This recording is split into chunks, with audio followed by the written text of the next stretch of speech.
विघ्नहर्ता श्री गणेश, श्री गणेश, श्री गणेश।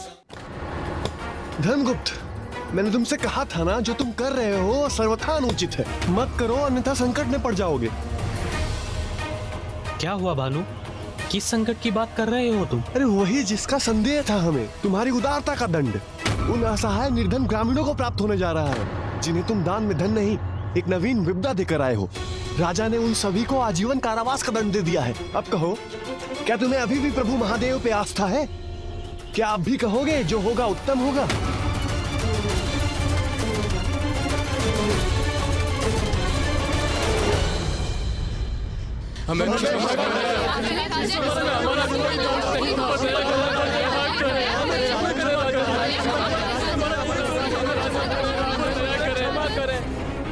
दया ही तो कर रहा हूँ मैं। अभी तो जिस अपराध के लिए तुम सभी को मृत्यु दंड प्राप्त होना चाहिए था, उसके लिए तो मैं मात्र तुम्हें कारावास भेज रहा हूँ। क्षमा करें महाराज, यदि आपको किसी को मृत्यु दंड प्रदान करना ही है तो मुझे दीजिए वो दंड।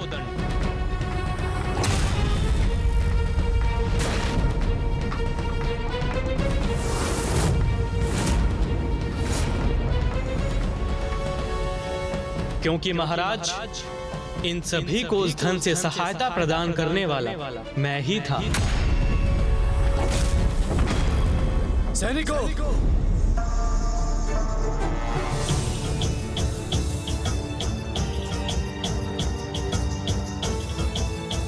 इन्हें क्षमा करें महाराज, इसमें इनका कोई दोष नहीं है। इन्हें तो ये भी नहीं ज्ञात कि जो धन इन्हें मुझसे प्राप्त हुआ है वो कहां से आया था। किंतु तुम्हें तो ज्ञात था कि दस्युओं ने वो धन अनुचित प्रकार से प्राप्त किया था।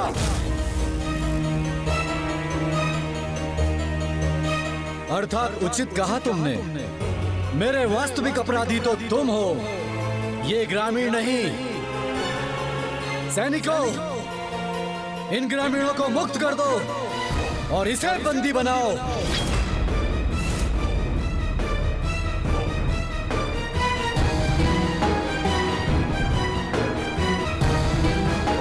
इसे क्षमा कर दीजिए महाराज। महाराज, इसने हमारी सहायता की थी, हमारा भला किया था। क्षमा कर दीजिए महाराज, इसे क्षमा कर दीजिए महाराज। दस्युओं के कर्म से मेरा कोई संबंध नहीं है महाराज। मुझे वो धन वन में गड़ा हुआ मिला था।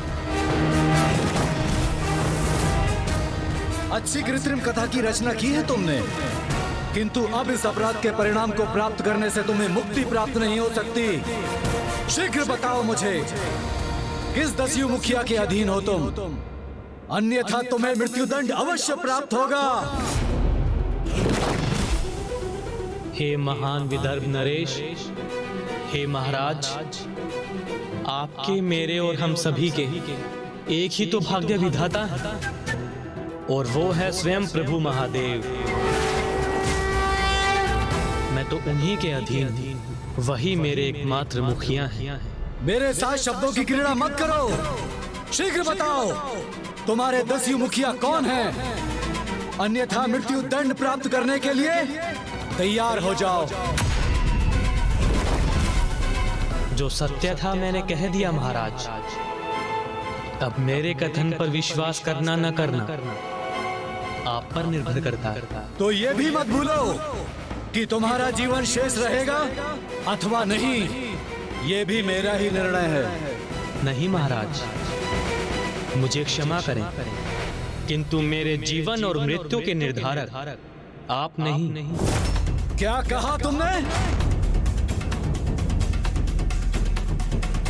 मुझे मृत्यु दंड देने मात्र से मेरी मृत्यु सुनिश्चित नहीं कर सकते आप महाराज, क्योंकि मेरी मृत्यु तो तभी होगी जब मेरे प्रभु की इच्छा होगी। इतना दुस्साहस! चौर्य कर्म करने के उपरांत भी उसका प्रायश्चित करने के स्थान पर स्वयं महाराज से उदंडता कर रहे हो। अब तुम्हारी मृत्यु से कोई भी तुम्हारी रक्षा नहीं कर सकता। कल प्रातः सूर्योदय के साथ इस दस्युग नगर के मध्य में मृत्यु दंड प्रदान किया जाए।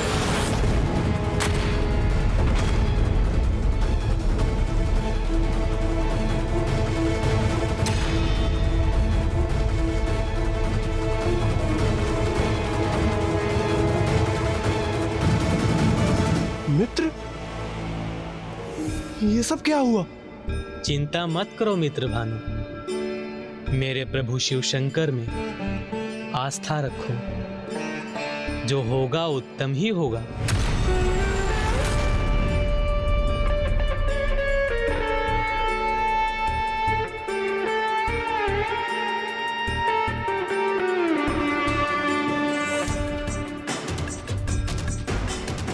विचित्र है प्रभु में इसकी आस्था। मृत्यु दंड के उपरांत भी इसके मुख पर यही शब्द है, जो होगा उत्तम ही होगा।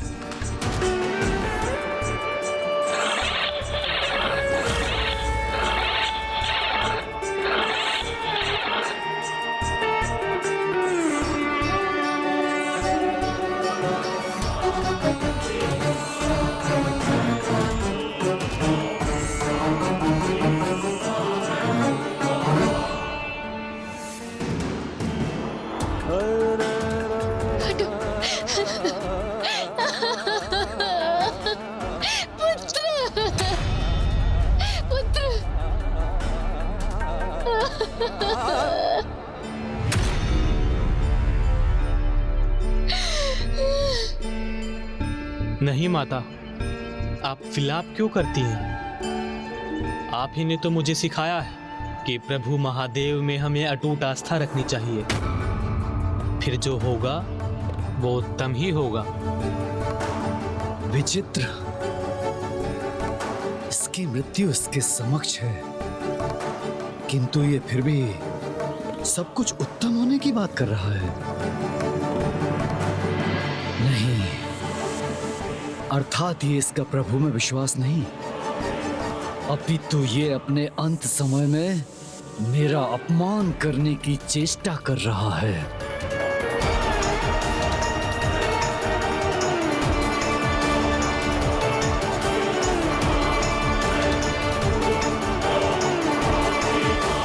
अब संपूर्ण राज्य को ज्ञात हो जाएगा कि विदर्भ नरेश के साथ उद्दंडता करने का दुस्साहस करने वाले की कैसी दुर्दशा होती है।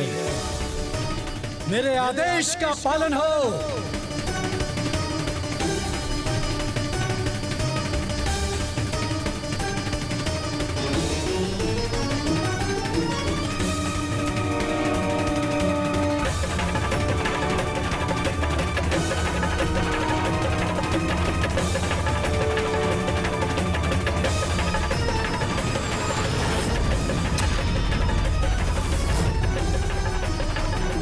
पूर्ण आस्था है मुझे अपने भगवान में, जो होगा उत्तम ही होगा।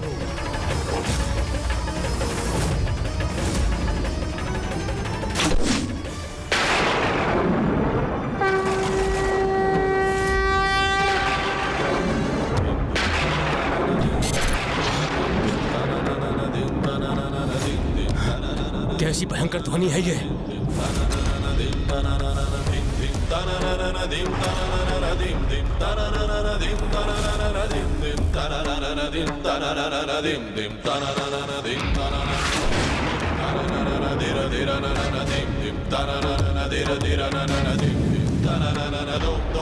ये बाण?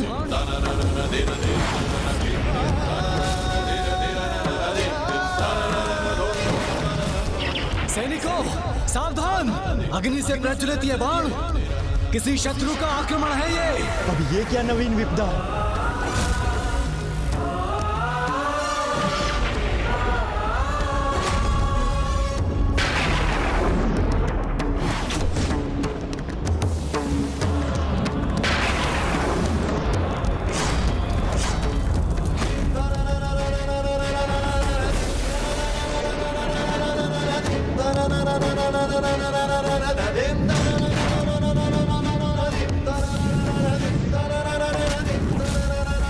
जय प्रभु भोलेनाथ।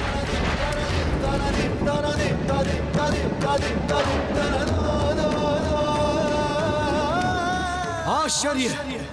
ये क्या हो रहा है? किसका दुस्साहस है ये?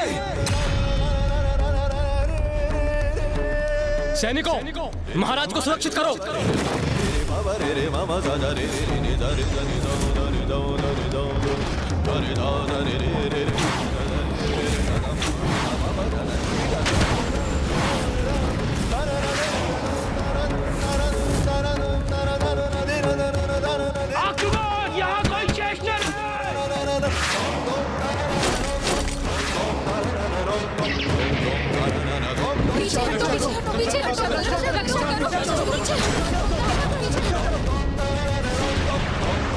संकट में है।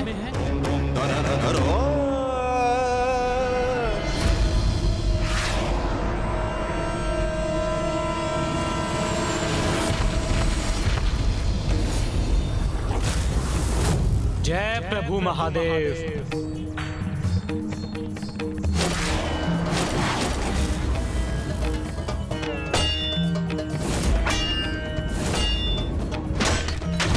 कोई शेष न रहे।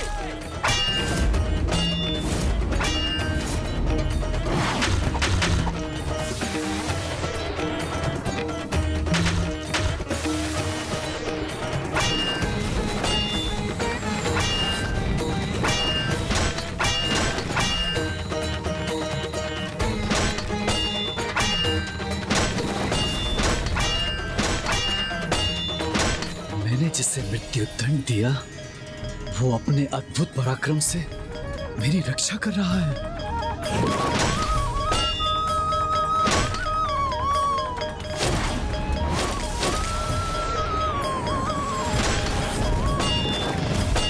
सैनिकों, इन दस्युओं को आगे मत बढ़ने दो।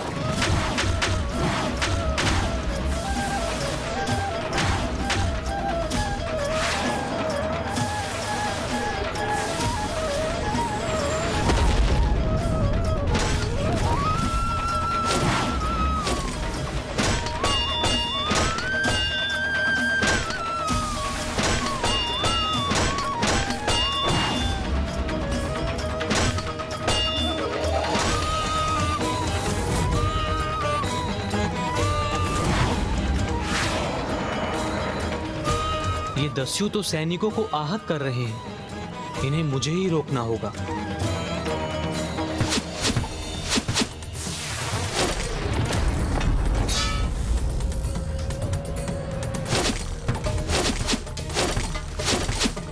कितना पराक्रमी, कितना श्रेष्ठ योद्धा है ये।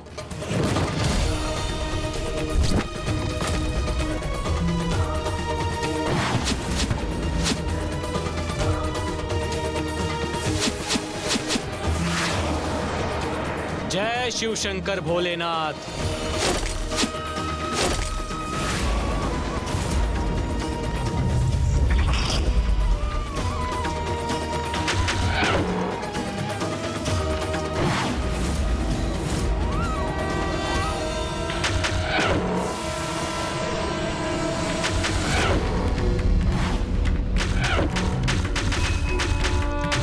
पीछे हटो! पीछे हटो!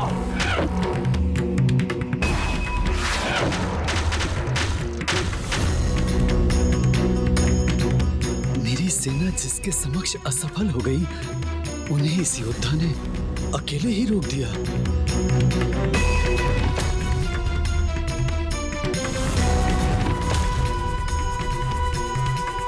आक्रमण करो, नष्ट कर दो इन बाणों को जो हमारा मार्ग बाधित कर रहे हैं।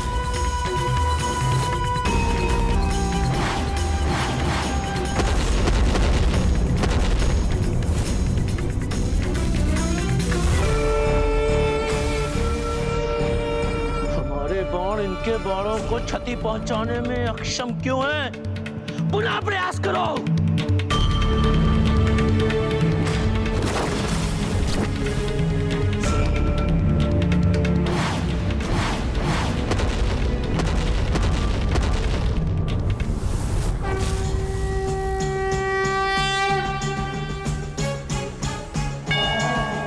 प्रभु के भक्त की शक्ति उनके गणों की शक्ति से अधिक प्रभावी है।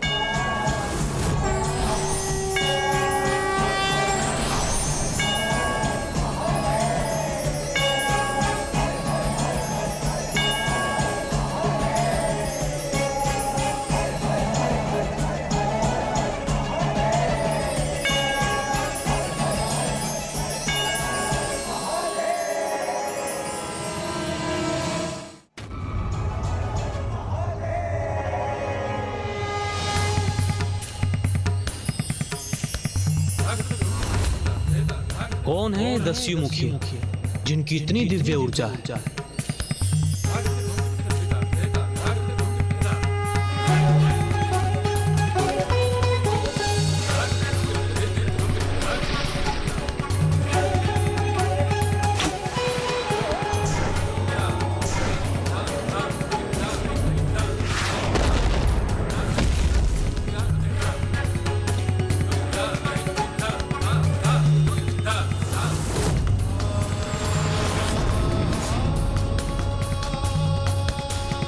मुझे जो आभास हो रहा है उसके अनुसार यदि आप वास्तव में कोई दिव्य पुरुष हैं तो इस बाण को मेरा प्रणाम समझिए। हे महान शिव भक्त, मुझे तुम्हारा यह प्रणाम स्वीकार है। चलो वापस चलो।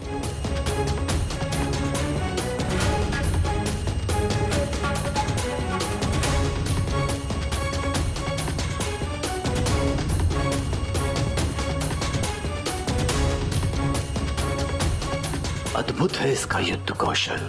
महान शिवभक्त धर्मगुप्त की, महान शिवभक्त धर्मगुप्त की, महान शिवभक्त धर्मगुप्त की, महान शिवभक्त धर्मगुप्त की, महान शिवभक्त धर्मगुप्त की।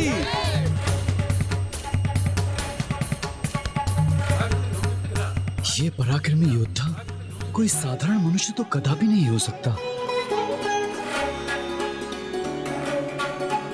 महाराज, इन दस्युओं के आक्रमण से आपका आदेश बाधित हो गया। मेरा मृत्यु दंड पूर्ण न हो सका। अब मैं पुनः आपके दंड के लिए प्रस्तुत हूं। किंतु मैं पुनः कहता हूं, मेरी मृत्यु आपके हाथों में नहीं, वो तो तभी होगी जब मेरे प्रभु महादेव की इच्छा होगी। मुझसे ही तुम्हें पहचानने में भूल हुई है। तुमने तो अकेले ही दस्युओं के आक्रमण को विफल कर दिया। फिर तुम स्वयं दस्यु कैसे हो सकते हो? तो फिर कौन और क्या हो तुम?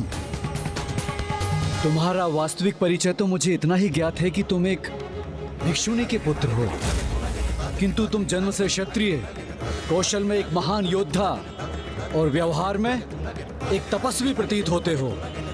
और तुम्हारी प्रवृत्ति तो एक अंधभक्त के समान है। इसीलिए मैं भी नहीं समझ पा रहा हूं कि तुम्हारा वास्तविक परिचय क्या है। मैं और कुछ नहीं महाराज, मात्र एक शिव भक्त हूं। और मेरी माता के सीख के अनुसार प्रभु महादेव ही सब कुछ है। अभी तक जो भी हुआ है उन्हीं की इच्छा से हुआ है, और भविष्य में जो भी होगा उन्हीं की इच्छा के अनुसार होगा। तो सब कुछ है महादेव। अर्थात तुम ये कहने का प्रयास कर रहे हो कि मैं, तुम और हम सभी कोई भी कार्य उनकी इच्छा से करते हैं। हाँ महाराज, यही सत्य है। नमामि शमेशा निर्वाण रूपम विभुम व्यापकम ब्रह्मवेद स्वरूपम निजम निर्गुण निर्विकल्पम निरीहम चिदम कश्मकश वसम भजेहम। अर्थात महाराज, प्रभु शिव शंकर सर्वशक्तिशाली है, सर्वव्यापी। ऐसा कोई स्थान नहीं जहां वो ना हो। ब्रह्मांड के कण कण में है वो। गुण अवगुण से परे हैं, श्रेष्ठ हैं, अखंड हैं, अजन्मे हैं, स्वयंभू हैं। प्रभु तो वो सर्वोच्च चेतना के सागर जो शब्द और विचारों से भी परे है। ध्यान का वो रूप है जहां पावन निर्मल चैतन्य के अतिरिक्त और कुछ भी नहीं। और मेरे उन्हीं प्रभु महादेव ने आज मेरी रक्षा की। तुम एक अत्यंत पराक्रमी योद्धा हो, किंतु अबोध हो। इसीलिए मान बैठी हो कि ये संयोग में शिव का हस्तक्षेप था। कदाचित ये तुम्हारे अंधविश्वास का ही परिणाम है। ये अंधविश्वास नहीं है महाराज, ये तो सर्वव्यापी, सर्वज्ञ मेरे प्रभु महादेव पर मेरी अटूट आस्था का ही परिणाम। सर्वव्यापी अर्थात तुम ये कहने का प्रयास कर रहे हो कि वो सर्वत्र विद्यमान है। तब तो कहो उनसे यहाँ प्रकट हो और तुम्हारे विश्वास को प्रमाणित करें।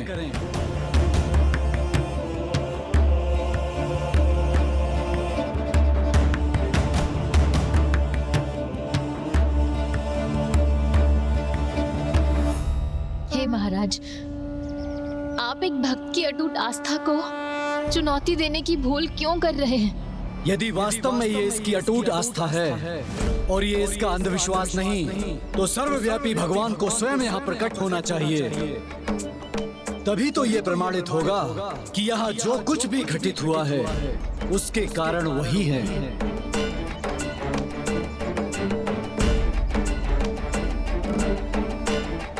उसने उचित कहा महाराज, जो भी हुआ महादेव की इच्छा से ही हुआ, और आज ही नहीं सदैव ऐसा ही होता रहा है।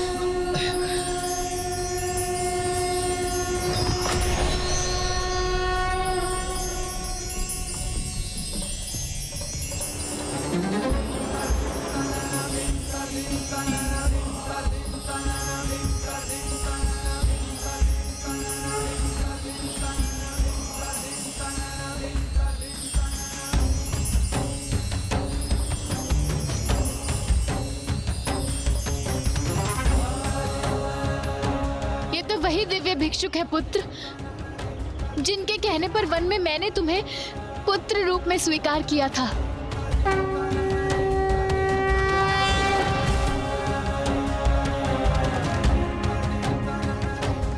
और भक्त धर्मगुप्त का साथ तो महादेव ने उसी दिवस से दिया, जिस दिवस से जब उन भयानक मगरों ने विदर्भ नरेश, महाराज सत्यरथ की पत्नी, विदर्भ की महारानी और धर्मगुप्त की माता का अंत करने के उपरांत नवजात शिशु धर्मगुप्त पर आक्रमण किया, तो वो महादेव ही थे जिन्होंने उसकी रक्षा की।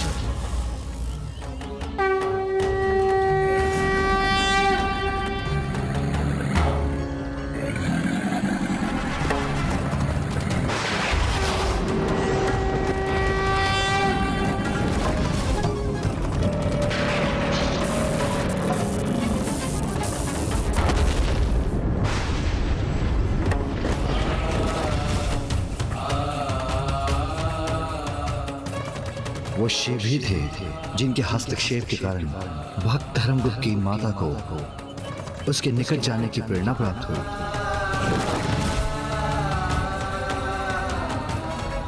जिस सिंह को उन्होंने देखा था वो मात्र सिंह जन्म धारण किए महादेव ही थे।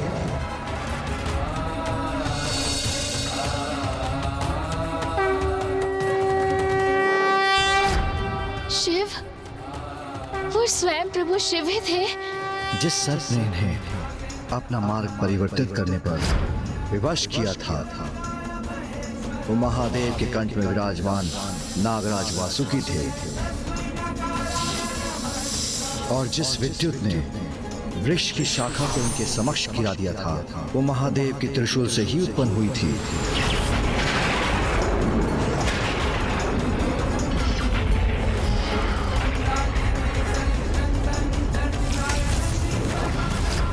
आपकी दरिद्रता के उन दुर्दिनों में भी जब आपके पास भोजन हेतु कुछ भी नहीं था, तब जो हाथ आपकी कुटिया में प्रसाद छोड़ जाते थे वो हाथ शिव शंकर महादेव के ही थे।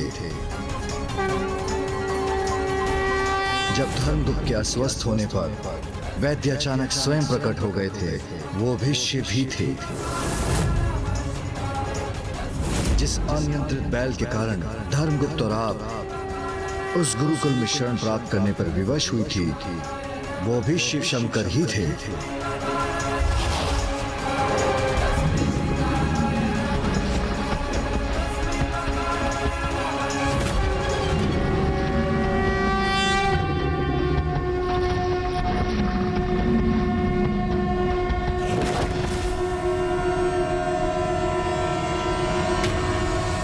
मुझे ज्ञात था इस संपूर्ण समय हमारी सहायता हेतु स्वयं प्रभु शिव शंकर ही भिन्न रूप लेकर प्रकट होते थे।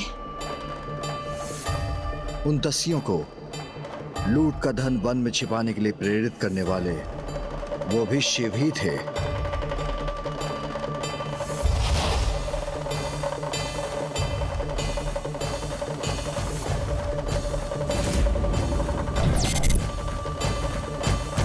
दसु मुखिया, ये लूटा हुआ धन हमें इसी वन में छिपा कर रखना चाहिए, क्योंकि राजा के सैनिक चारों ओर फैले हुए हैं। धन यहाँ रहेगा तो सुरक्षित होगा।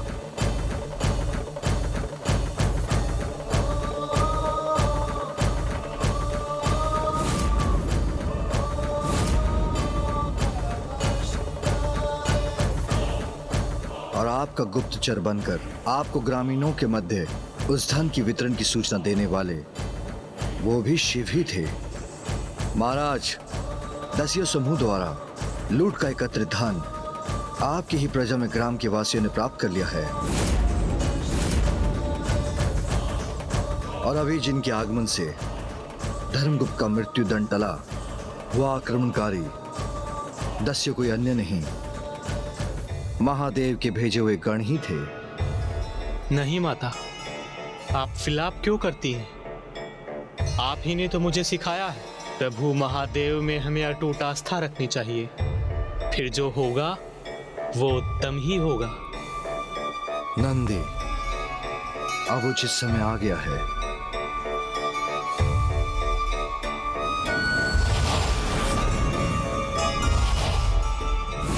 और अभी जो यहाँ प्रकट होकर हमसे ये संवाद कर रहे हैं, जो ये प्रमाणित करने आए हैं कि मेरी भक्ति मेरा अंधविश्वास नहीं, मेरे प्रभु के प्रति मेरी अटूट आस्था है, वो भी अन्य कोई नहीं, स्वयं मेरे प्रभु शिव शंकर महादेव ही हैं।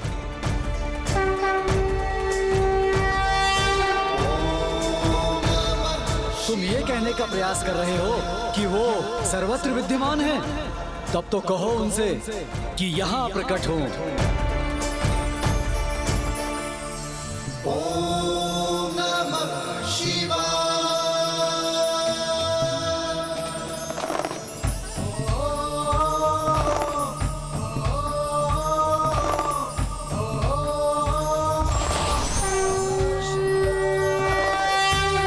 हे भिक्षुवर महादेव, आपने हमें दर्शन देकर हमें धन्य कर दिया प्रभु।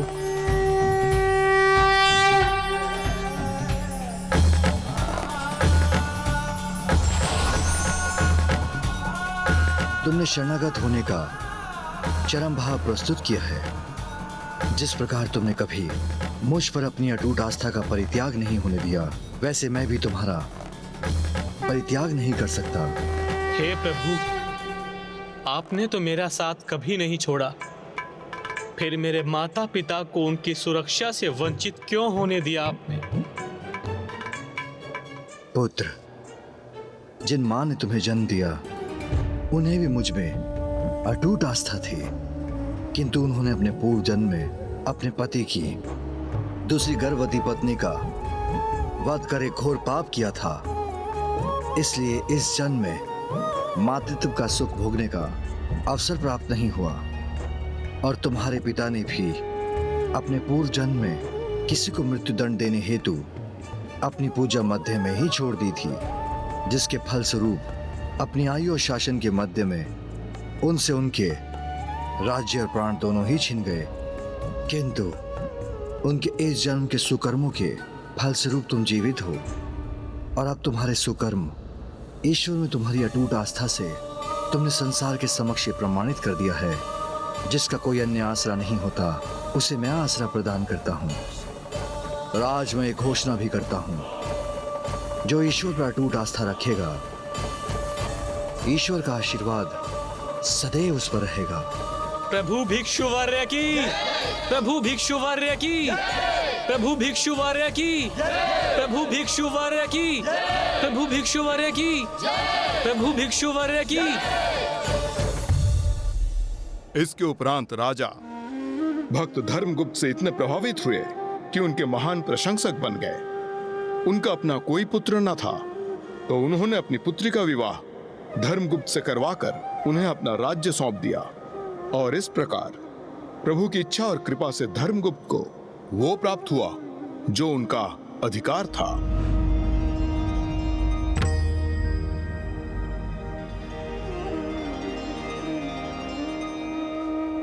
इस प्रकार प्रभु महादेव ने उत्तम जीवन का अगला सूत्र संसार के समक्ष प्रकट किया।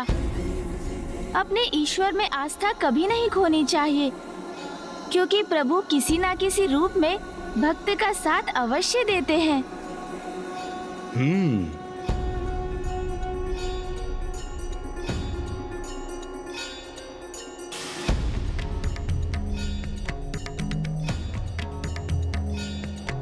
लंकेश, जल ग्रहण कीजिए।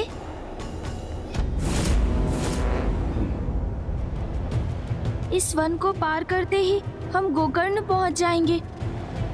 यदि वहां पहुंचने तक मेरी युक्ति सफल नहीं हुई तो वहां से लंका अधिक दूर नहीं।